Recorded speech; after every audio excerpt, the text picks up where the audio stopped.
Semifinals, the two finalists and the two losers will all get a chance under the lights to set a qualifying time.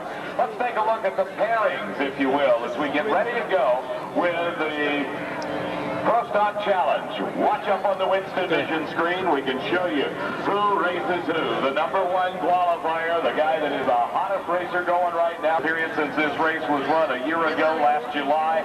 7:40 in time for yesterday. The best ever racer on there.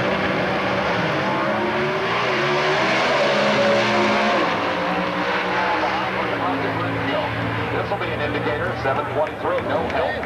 Slowed down by 200 to 100. Ricky Smith, the Southland Fire Equipment team. Talking balance if they look at race car. This guy is about as good as they are, but of course, like you say, every now and then you live by the sword, you die by the sword, and Ricky has been known to have problems where that's concerned as well. Brugger's Dairy is the sponsor of the Joe Levone Jr. driven Chevy Beretta that pulls off to the side, and obviously something wrong with Levone's car. He is qualified.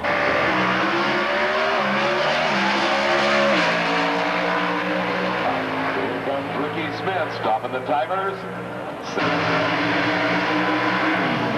Olds engine in Powig's Cutlass.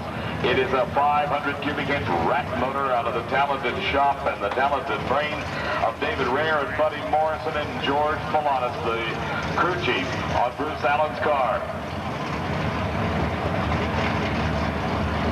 Some of the most intricate and certainly intense engine development programs in all of motorsports are conducted in the Pro Stock category. These guys spend more dyno time by far than they do on the racetrack. And if they're out looking for 5 and 6 horsepower, sometimes 3 or 4, because it can make a difference in the way the race car runs. Oh, it sure does.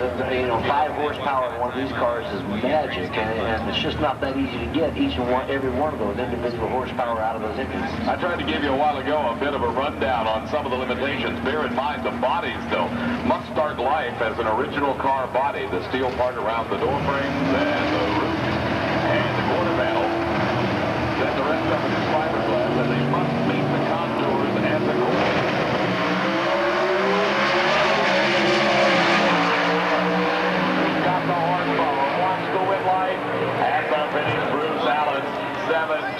Down with a 449 to Martin House 489, and that was the difference in the race. Now we come to Bob Glidden in the Motorcraft Ford Pro, two-time winner, 1987, 1988, and Larry Morgan. Don't worry about that Motorcraft Ford Pro because Glidden is running better right now than he is run all season long. Morgan is the wheel of the gas Super Clean Automobile is the 3-time winner of this event, 1989, 90, and 92. The defending champ. Rusty and the rest of the crew doing the same. Yeah, a little bit of psychological war going on here. Neither driver wants to be the first or last to stage. So as a result of this, kind of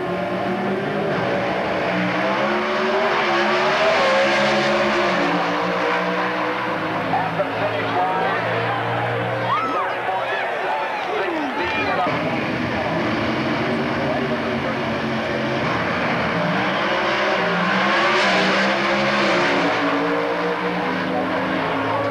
Ford's 2,200 and some odd points lead in the Winston point standing. Jim Yates knows all of this and says, I wish I didn't. All it's going to do is make it even more difficult to win here in round number 1 of the Bud Light Pro Stock Challenge. Yates in his Pontiac, he has got a